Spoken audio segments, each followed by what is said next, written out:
canyons are calling. Let's go.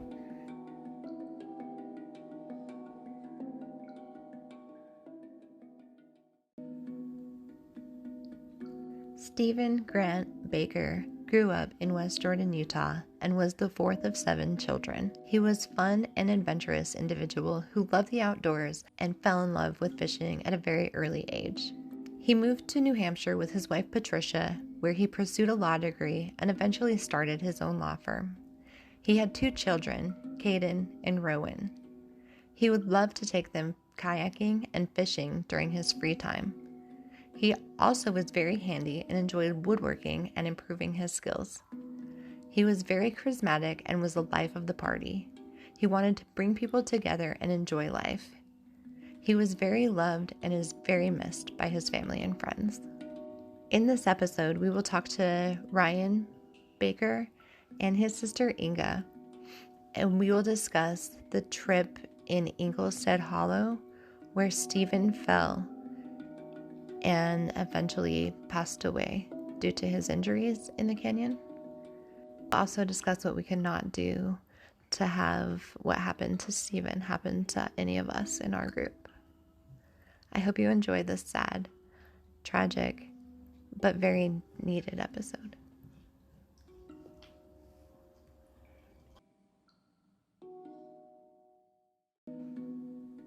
On the morning of September 3rd, 2017, a 38-year-old New Hampshire man died while rappelling on the first 300-foot entry rappel of Englestead Hollow in Zion National Park. According to a doctor who was with another canyoneering team at a nearby rappel station and who was the first to respond to the injured man, the victim had to adjust something, and instead of using his free hand, he took his brake hand off the line. Being the first man down, there was no fireman blade to capture him as he started dropping. He was unable to regain control and fell the last 80 feet of a 300-foot rappel. He smashed into the rocks multiple times on his way down and suffered leg, hip, and back injuries. A Department of Public Safety helicopter, which happened to be in nearby Garfield County at the time, was dispatched to the scene after another medical helicopter was unable to land at the canyon because of trees in the area. The DPS team, a nurse from the other helicopter, and a National Park search and rescue team were eventually able to reach the fallen man, but he died at the scene of internal bleeding.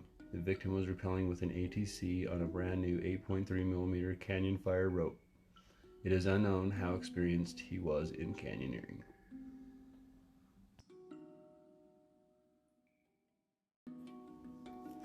And now, here's the story from Ryan and Inga. This story is a little bit long, but I didn't feel right editing any of it out. So, I hope you enjoy, and I hope you learn something. Thanks for listening. I'm glad you guys could make it. Okay, so yeah, if you don't mind just sharing a little bit about how you grew up and then how you guys all get into canyoneering, that would be really cool. Okay. So we grew up in West Jordan, Utah, and growing up, we used to always do like camping trips, backpacking trips with my dad and my siblings. It was kind of just a family tradition. As far as canyoneering goes, we didn't really do a whole lot.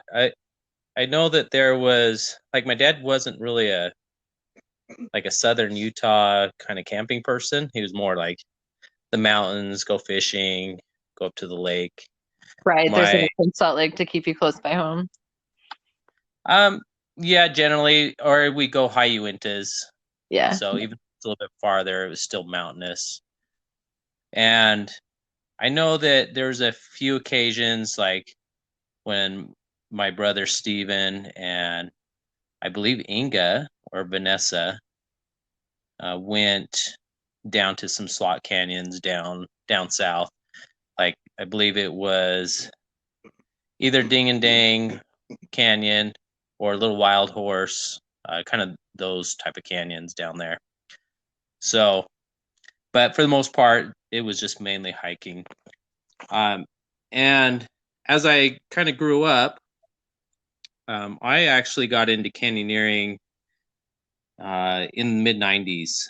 So mid '90s, I picked up a book from Mike Kelsey on canyoneering, and I had a good friend in college, and we would browse through that book and we go, hey, let's go backpack this, adventure right here. We Right. choose one of his, hikes or something that he recommended, and Yeah. we would go out and explore and do that. And this friend and we kind of kept pushing each other until we got into, I think we got a later edition of his book, which was canyoneering. I'm trying to think, the Colorado The Plateau. Colorado Plateau. Uh-huh. Yes, and so we're like, we're like looking for the hardest canyons we could find in there, if you would. And we're like, well, this one requires ropes. And so we went down there, and I think that was my first experience with ropes. And it was just, we had a static line. It was one of the 10.1 millimeter ropes. It was super heavy duty. And Right. had no idea how to anchor anything. My friend and I were just like double checking everything best we can, and ATC and go down. And it was so thick a rope that, I mean, you had to push that rope through the ATC to even get going down. Right. So, and that was pretty much my kind of introduction into canyoneering, and that was like mid '90s. Okay. And then I did a few other like smaller things, like in the swell and stuff like that. And so my dad was a roofing contractor, and so I was always on the roof. We had to wear ropes on the roof as well, so I was always kind of around ropes. My Okay. brother was as well, and Still so I have always had kind of an interest there. Good.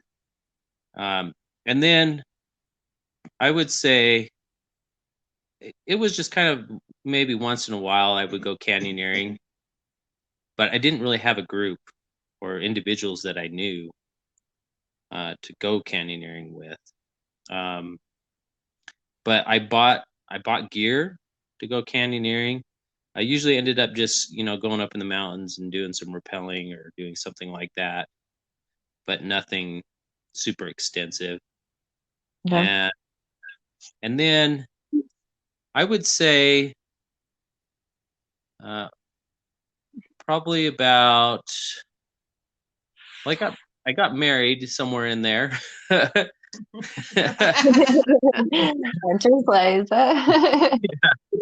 So I got married somewhere in there, and like about pretty 2002. Much 2002. Okay. And canyoneering pretty much stopped at that point. Right. Just family and stuff like that. Life happens. Kids come along.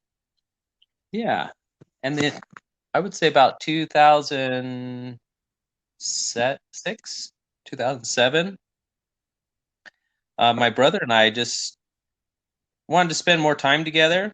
And so we signed up for a membership at Momentum and started climbing.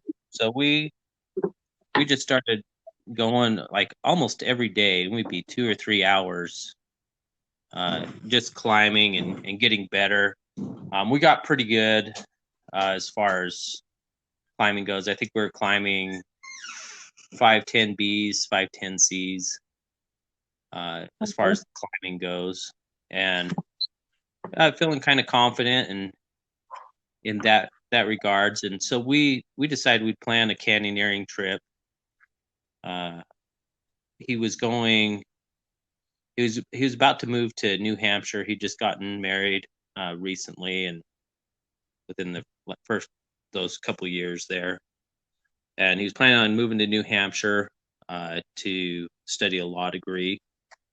And so we planned a trip in the spring, and so we brought our ropes, we brought our gear, and we did Lodge Canyon, we did Behunin Canyon, and we did, I think of the other one. I can't remember right off the top of my head. I don't know. We did about 3 canyons. Oh, Yeah, it those was are some big ones. Fry Canyon, I believe it was what it was. Nice.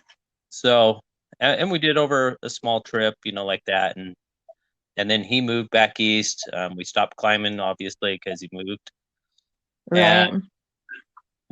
and then he lived there for about, I'd say, 4 or 5 years, or he'd been there about 4 or 5 years, and well, actually longer than that, because it was about 2016. He was like, "Hey, let's plan a trip.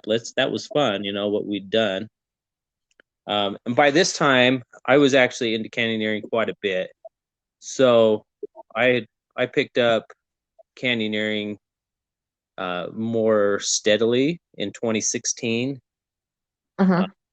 and by 2017, I think I'd already been in somewhere in the range of 30 canyons in that time frame.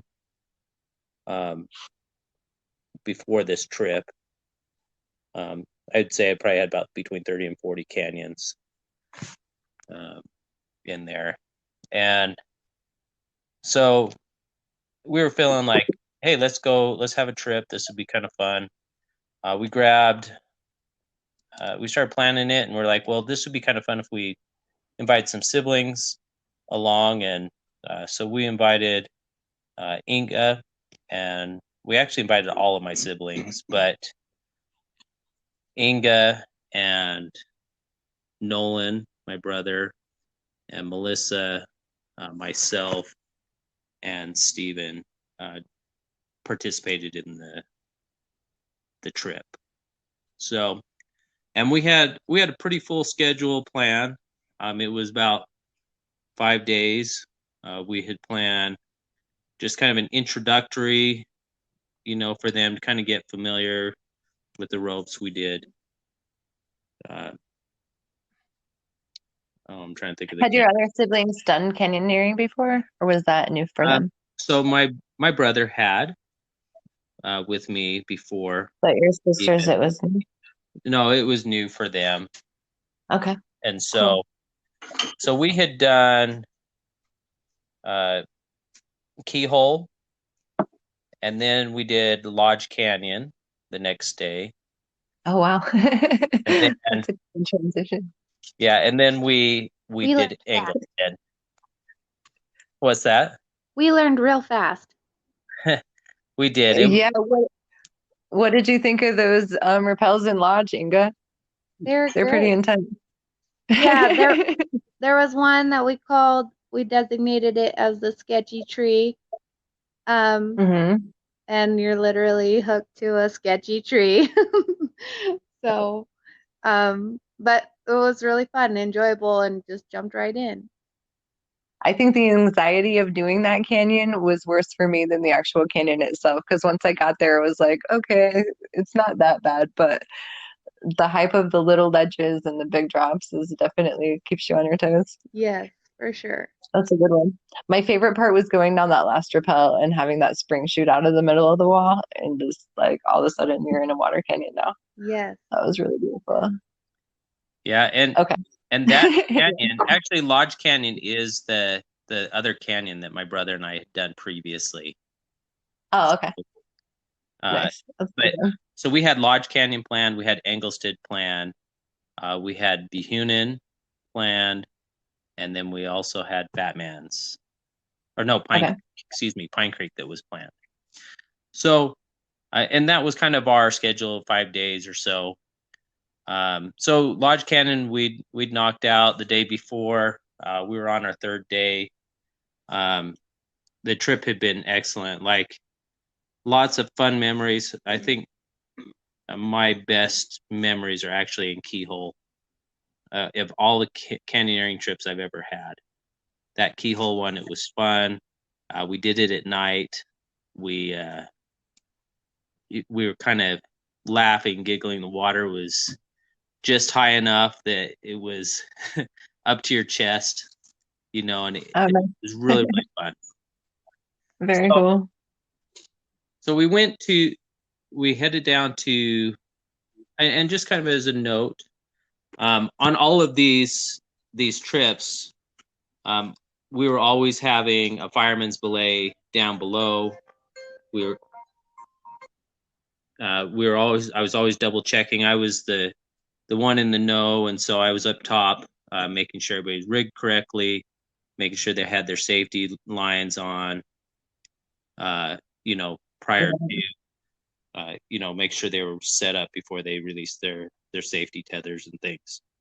So there's a lot of safety systems that were put in place. We talked about safety throughout the trip as well. And so I was feeling pretty confident. And we got to Englestead, and we got to that very first rappel there. And right when we arrived there was a second group that had arrived at the same time, and they went a little bit farther down canyon and rappelled. I think on that, if you're looking down canyon on the left side, I believe you can rappel from a tree there, and it takes you down the full 300 feet. Right. So we were at that first rappel station. I think it was only maybe a 200, and I think it's only like 230 or 240. Right. But so they were closer to the mouth of the canyon. Correct. Okay. And we spent some time there. We took pictures. It was incredible. I know it was one that my brother and I had wanted to do before on our previous trip, but we never did because of snow, I think, at that time of year when we went, and we were afraid it would be snowed in. So we were super excited. And as the leader of the group, I kind of looked at everybody that was there, and it being a large rappel, and I chose my brother to go first, being the second most experienced person. And that's kind of how that decision was made.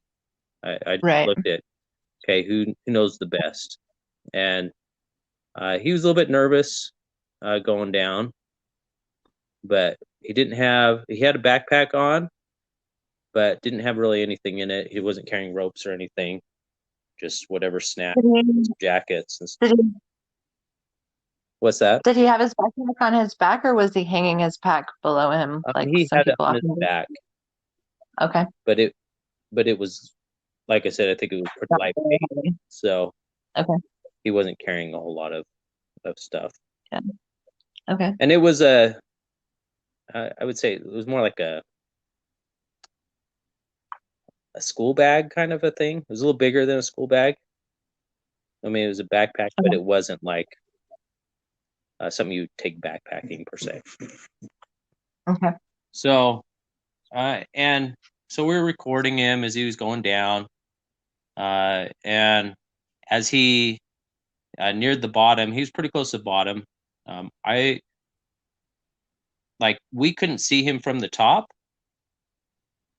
but all of a sudden, we heard him kind of scream out and go, ah, and then I heard it zip down and heard him hit the ground. And I started yelling at him, but he wasn't responding. The other group, the guy happened to be going down about the same time, and he looked over and he saw him fall from his perspective. And I know that the article says 80 feet that he fell, but I think the reality is he probably only fell like at 50 feet.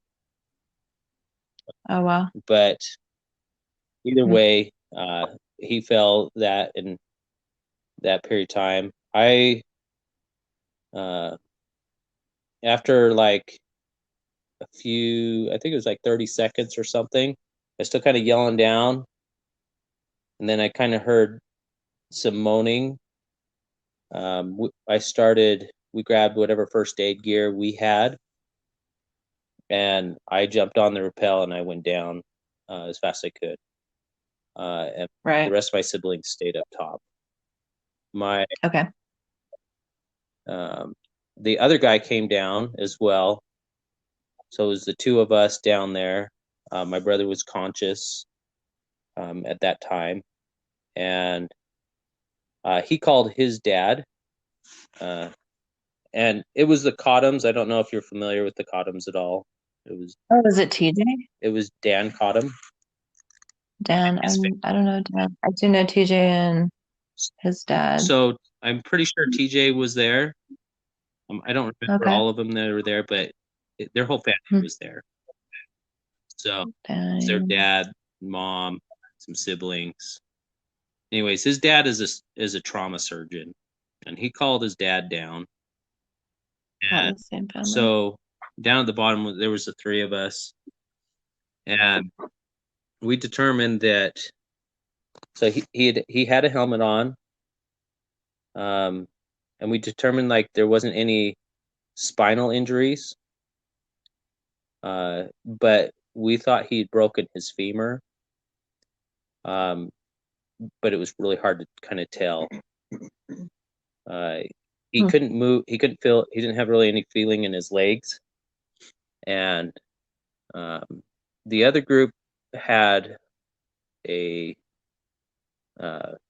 emergency beacon with them, and so they were able to call search and rescue at that time.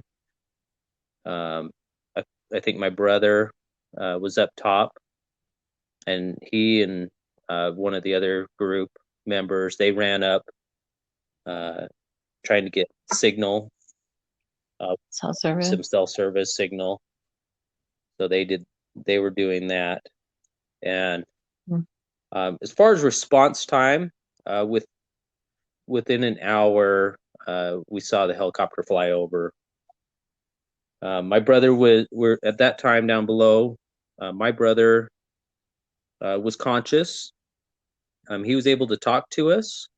He was able to answer questions like, where he's from, like what he did for work, some basic questions. We could tell he had a concussion, but for the most part, he was responding. He was conscious, but he was in incredible pain.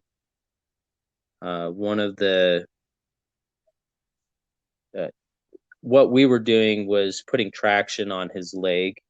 So we were pulling on his leg to kind of keep the muscles from bunching and making a compound fracture on his leg.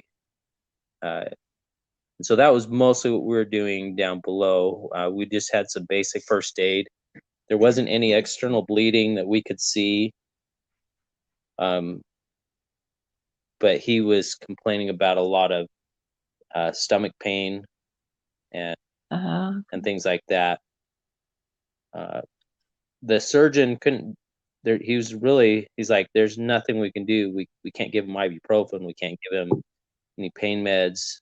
That would be worse than, giving them to him or not giving him, and so we were able to talk, and my brother joked around a little bit when he was down there, but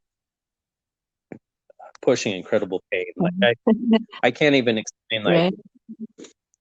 Like I think it hurt so much that it was hard for him to even joke around or talk. Right. Just trying to have a distraction somehow. Yeah, and I think that was mostly was like just trying to distract her.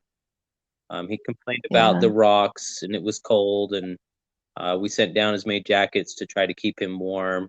I'm sure he was in shock, and we were trying to mitigate that a little bit.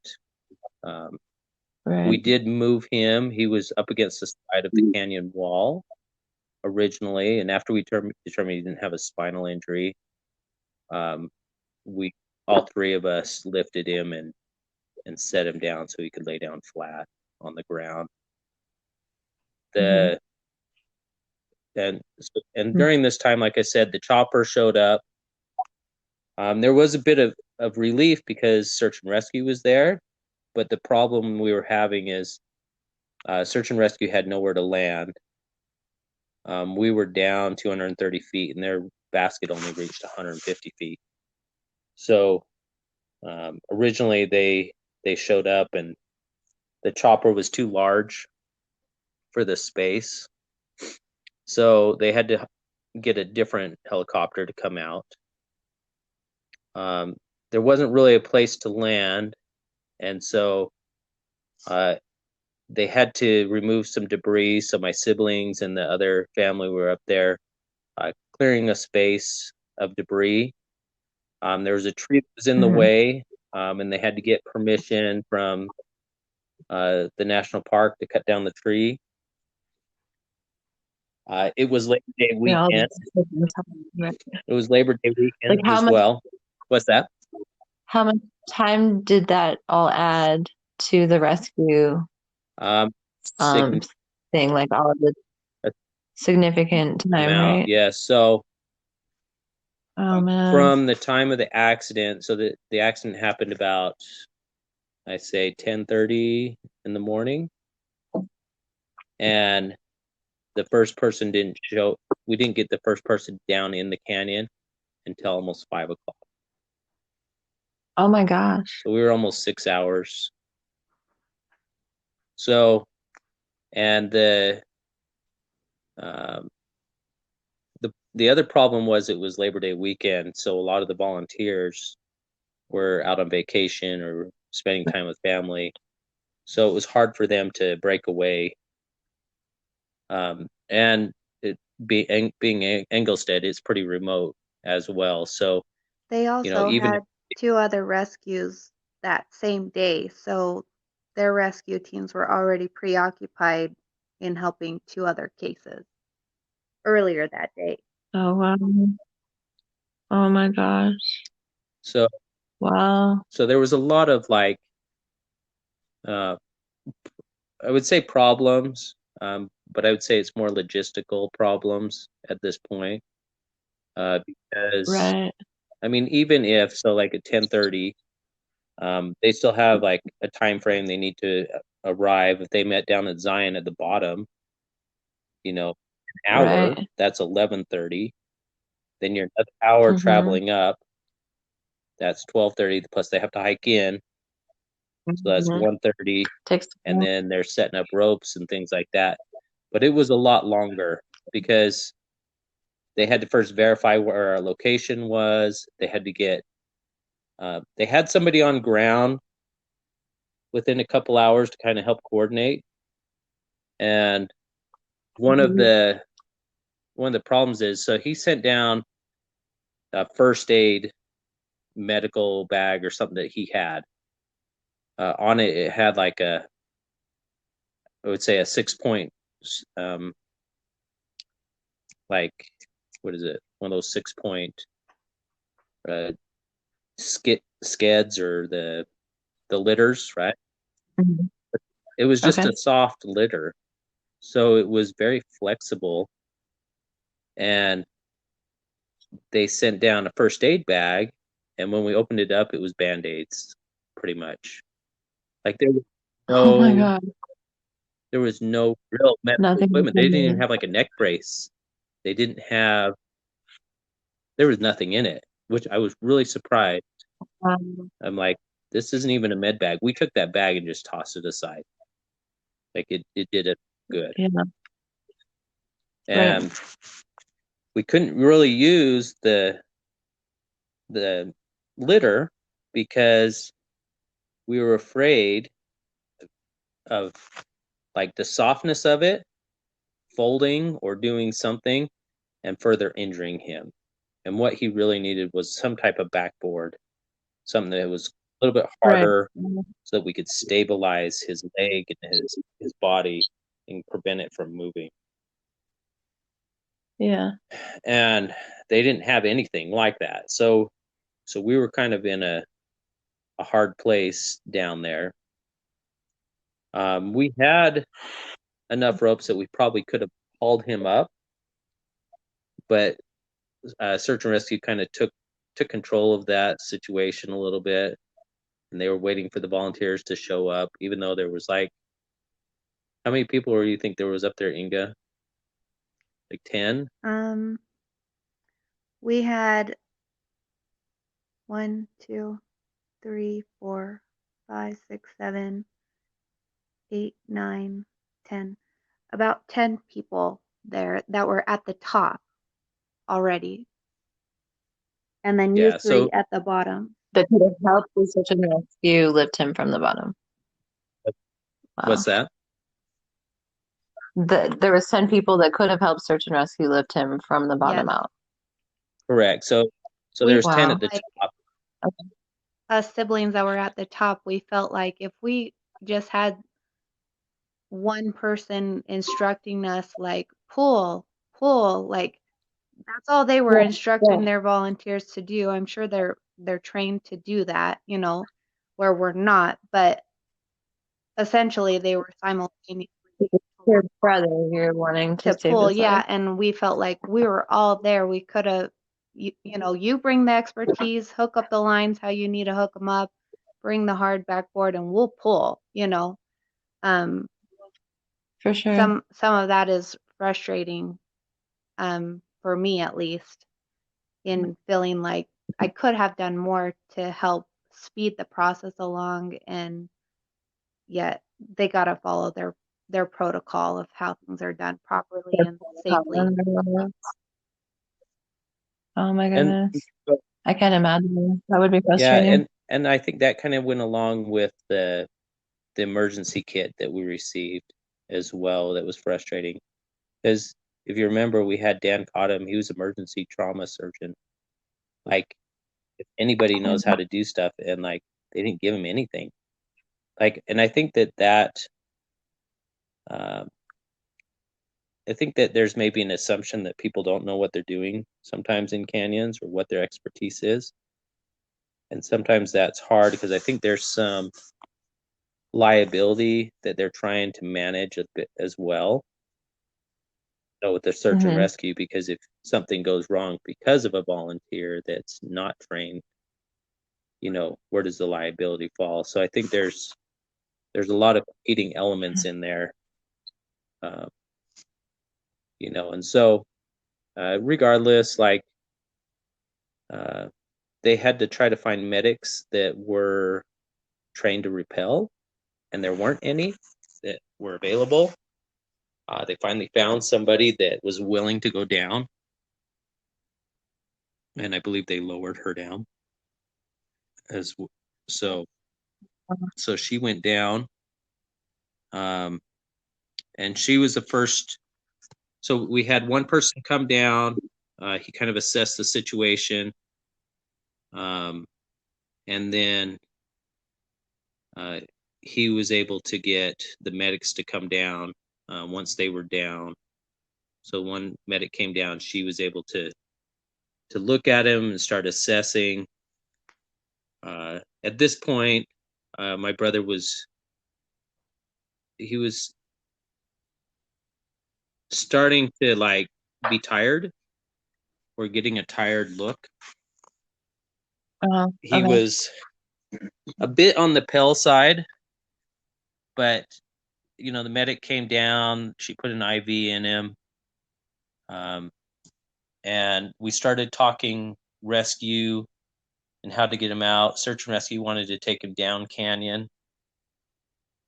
Uh, or But so like it would have been like I think 5 or 6 rappels at least before it was able to open. yeah, I was like, how far down canyon would that's a long ways. That's crazy. And instead of taking him up, yeah, wouldn't it be fast That's to take him up? doesn't seem They wanted to logical. take him down, and we were just discussing options and things like that. I don't think more Yeah. than I think it was less than half an hour. So the medic had arrived. They were sending, you know, backboard down. They sent a few other things down, and after half an hour, the all of a sudden my brother like passed out, like he went unconscious. Um, his eyes kind of the back of his Oh, head. wow. The medic kind of, I think she slapped him or did something to kind of help wake him up. Then he kind of came to for a second, and then he was gone. So like he was there for like, 5 seconds, and then he was gone. And I'm gonna just say right now that that medic down there was amazing. So she was very decisive, and she instantly started CPR. So she started CPR. There was Dan was there and his son. They started rotating through the CPR. She didn't involve me in the CPR portion, but I had they had to do I can't remember what it is. It's like an IV, but it has to go directly into the bone. So, and it takes a lot of pressure to get the IV to go into the bone or the fluid to go into the bone. And so you have to like squeeze um, the bag pretty hard to get that fluid to go in. And but they did CPR for 45 minutes nonstop, and he never came back. The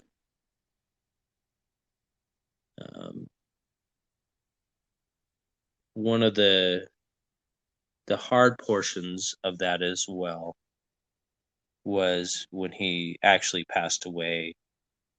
Um, like we knew it was gone. I think I screamed out loud or did something, and my siblings thought I was thinking he came back and that he had been the CPR was successful, and I got their hopes up, and then they were told that he passed away instead. And so very traumatizing for my siblings because they're up top and they can't see what's happening, and they didn't realize that he had actually passed away, and they thought he was alive. And so and it kind of to top it off to after he passed away, they don't bring the body up immediately. They take everybody away from the site to recover the body, and so my siblings didn't see him until the funeral. So the last time I saw him was the top of the canyon. And I think that's partly why I can deal with it a little better.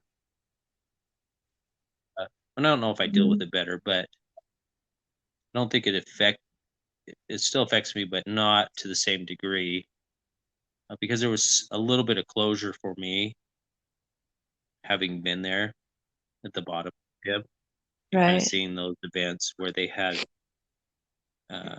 they weren't there and they couldn't be See the efforts that were trying they to be could just see made. what was up top and what was going or not going on, and didn't have that The other frustration. same experience with that.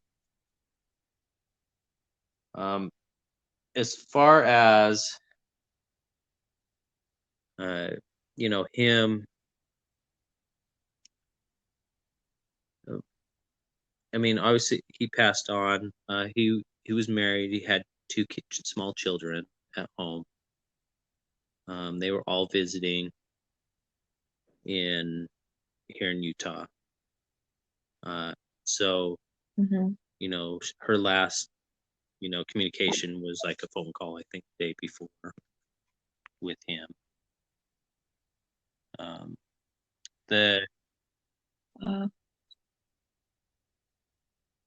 And I think that for the most part, like he was a very energetic and kind, always had a joke, always made people laugh around him. And I think that's what, makes it really, really hard, that he was kind of a person that brought people together and made you forget about hard times, and so he was really good at that.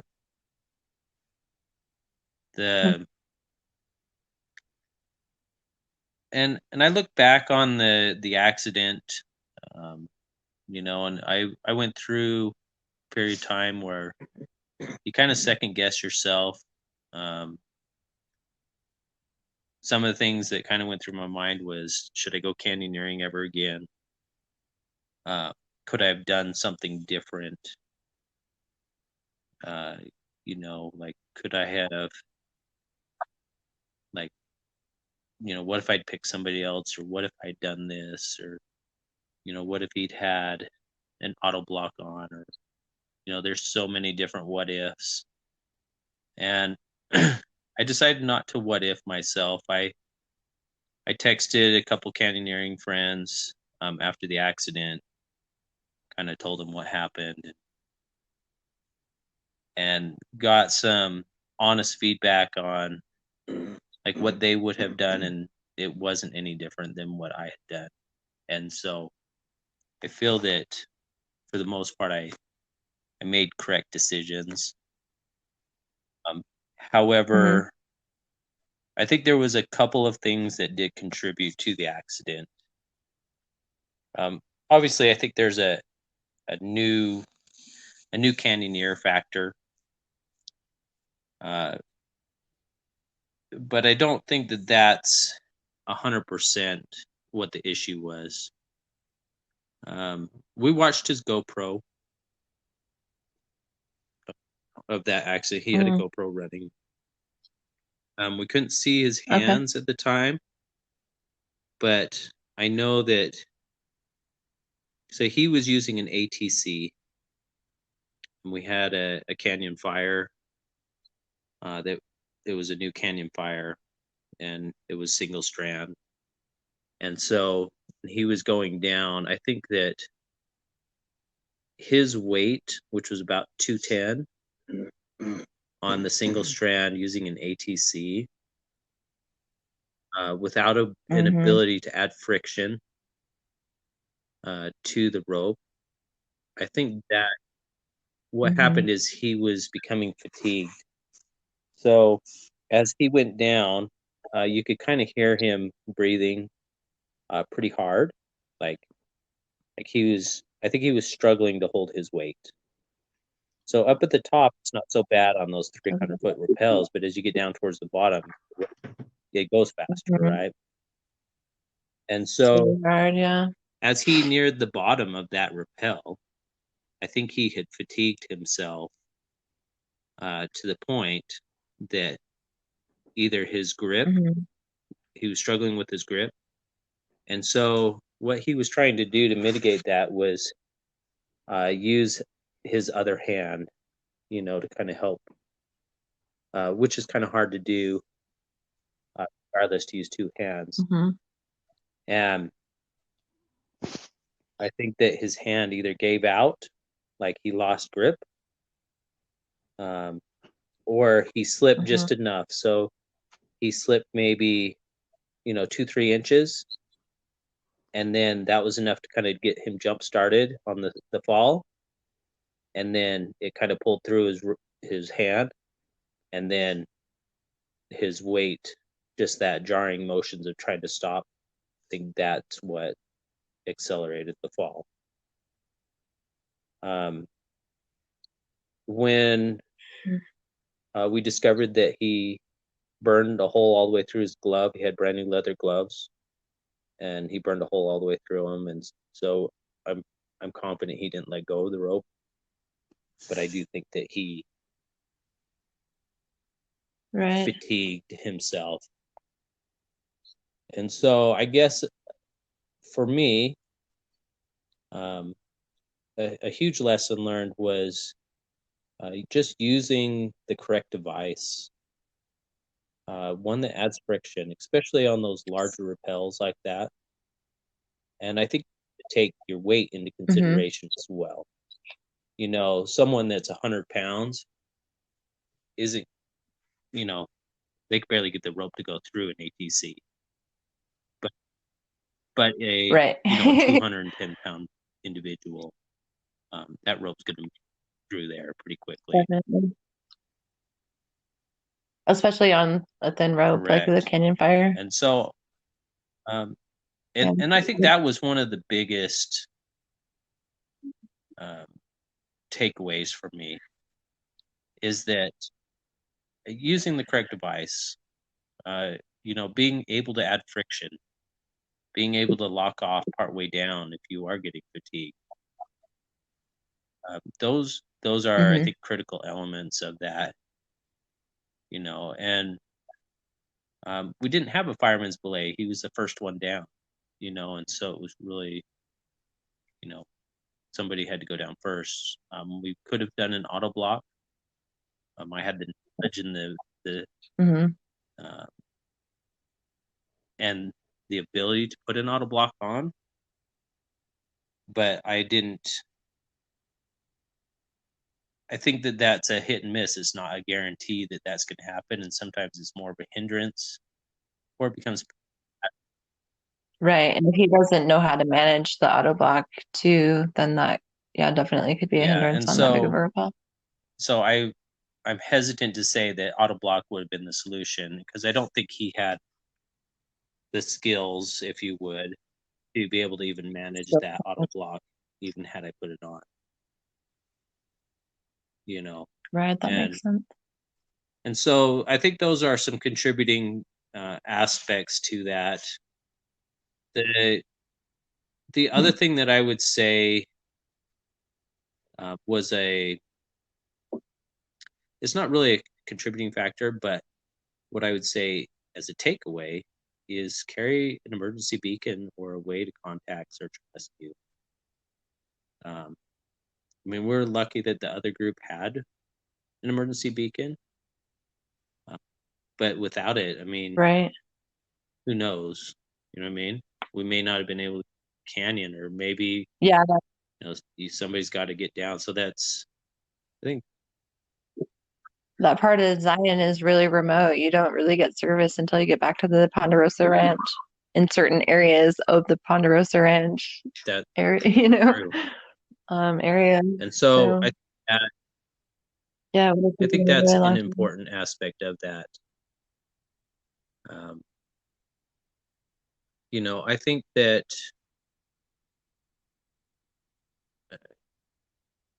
I don't know, being prepared to an extent in the canyon for unexpected things. You know, eventually, what I found out, you know, from the autopsy, he had shattered his hip, and so I think he took a brunt of the fall on his hip, and the backpack actually saved his back. You know, he got a concussion, but the backpack kind of saved him or softened the blow. But I think he took most of that on his back, or hip, excuse me. And his eventual cause of death, I think, was internal bleeding. So with the hip bone broke, the blood, I think, slowly leaked into his stomach region, and that's his complaining about being cold, partially why he was having stomach pain. So and I think that's why he eventually passed away. And even if the IV and other things, the CPR, that's why it didn't work. Just didn't have any blood in the system anymore. Right. So, and his veins had collapsed to the point they couldn't get an IV started after the first. So the first time they had the IV in, and then during the CPR, no, right before the CPR, during that movement, they tripped over the IV and pulled it out. And that's why we had to do the bone IV. They couldn't get the IV in the second time. So, oh my goodness. so that's kind of the. So what do you do differently now? So honestly, I don't do a whole lot different. I think the only thing that Okay. I do different is if I go out with new people, um, I don't let them use ATCs. I'll be honest. I don't. Good guy. I mean, I think it's a preference if people bring their own and they've been canyoneering and they kind of know it a little bit, but I always discourage it. But I do, Right. I do have like a fireman's belay uh, with new individuals, especially. I also like for myself, I still don't use an auto block unless I feel like I need it. I always carry one, and if I'm on a rope where I feel like I need something like that, I'll put it on. But for the most part, I don't have that unless there's a. I I've done enough canyons now. I'm probably in the just over 100 canyons. I've done enough canyons that I understand Right. like what my needs are and what I need to do different. I think the main thing is just managing others. Yeah. You know, I make sure that I pretty much have the same type of routine where I double check them at the top. I make sure that they're hooked in properly. I make sure somebody's down below. I do take my family canyoneering with my kids and things. I usually top rope them in, you know, and then I'll let them rappel, but they're still tied in at the top, like a guided rappel, not a guided rappel, but as if I was guiding to it. Right. Just a belay from Correct. the top, so if they slip, you can catch them. So, or a competent Yeah. bonfire. Yeah, I love watching your kids on Facebook. It's really fun. So yeah, so They're I cute. do that. I found that teaching individuals, I do teach individuals a little more extensively before I take them out, especially if they're brand new. I'll just take them to a rock or somewhere that's, you know, got short distances, 50 feet that can be, you know, you can climb up top, tie in, and then make sure that they understand how to use the Get device, comfortable. how to lock off on their device, you know, and so I spend time doing that as well. So I think those are critical aspects as well.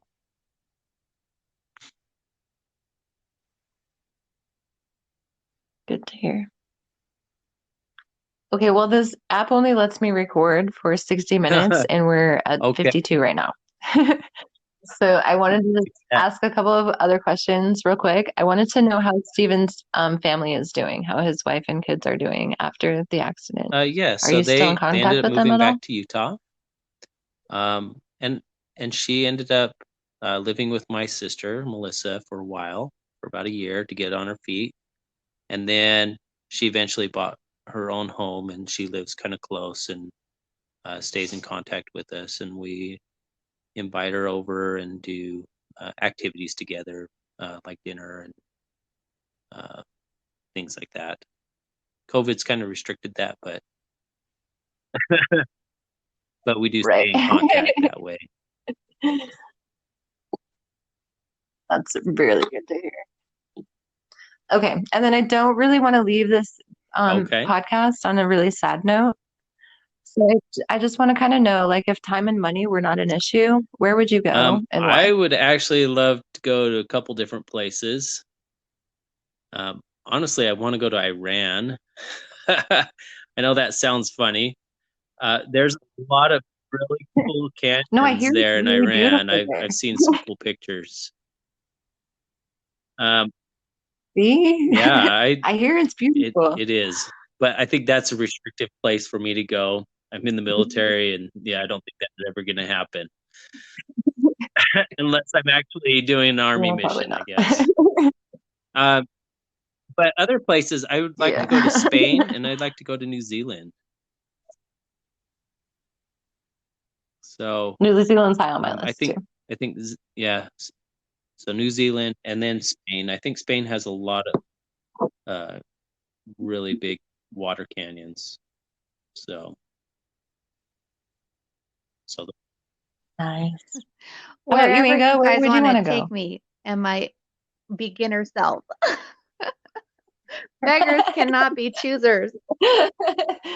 But if you want to take me to somewhere really awesome and foreign, I will be right by you. Nice. Sounds great. All right. Well, is there anything else you would like to say to everybody out there? I would say, anyone who's listening, be safe in the canyons, and you can't predict every accident. You can be safe, and still accidents happen, even if you don't want them to. I've seen close calls. I've seen a lot of different things, and those safety measures, they work sometimes. I've seen them work. So, yeah, be safe. That'd be the biggest thing. And have fun. I think my biggest takeaway would be to remember that it is a dangerous sport. Like, yes, like it can be fun and no matter how experienced you are, like, oh, this is an easy level 1, whatever rappel, I've got this in the bag, I've done a million of these, but to remember that you still are playing with heights and Mother Nature and equipment that's beyond your control. So I think it's easy to forget that, like, you're still in that element of potential danger, and just to keep that in the forefront of your mind so that you don't forget to take those safety precautions.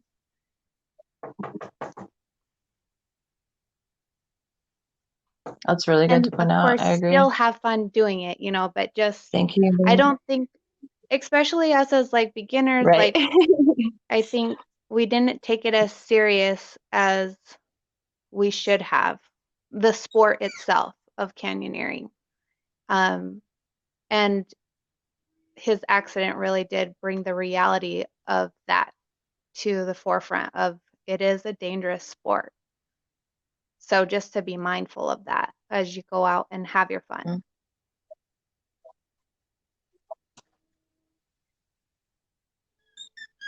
Yeah, very well said. Very well said. Okay, well, I guess we'll end here. Thank you very, very much for sharing your story. And if you don't mind sending me some photos that we can add to the show notes of you guys and maybe some of Stephen, that would be really cool. Hey, thank you for letting us share. Yeah, thank you. Thank you. Cool. Bye. Have a great night. The canyons are calling. We gotta go. Bye. That concludes this episode of the Canyons Are Calling podcast. Thanks so much for joining us. If you liked what you heard, please subscribe, follow, rate, and review, and then share us with a friend. Remember, canyoneering is always more fun when done with friends. If you want to reach out to the Canyons Are Calling podcast, you can find us at Facebook group page, The Canyons Are Calling. We're also on Instagram, but there it's Canyons Are Calling on Instagram. Sarah had already taken The Canyons Are Calling, so I'm sorry, Sarah. You might get some people following you thinking you're the podcast. Maybe you want to come on the show and share some of your canyon stories with us. Who knows? You can also email me at thecanyonsarecalling@gmail.com. If you like this awesome music in the background, you can find more about Chris Zollinger at thehandpanman.com. I'll have a link to his website on the show notes. There's also a link for the Canyoneering USA. They're not really supporting the show, but I do work there. So maybe give me a shout out there, buy some cool gear, read some of Tom's latest raves. Anyway, The canyons are calling now. I gotta go.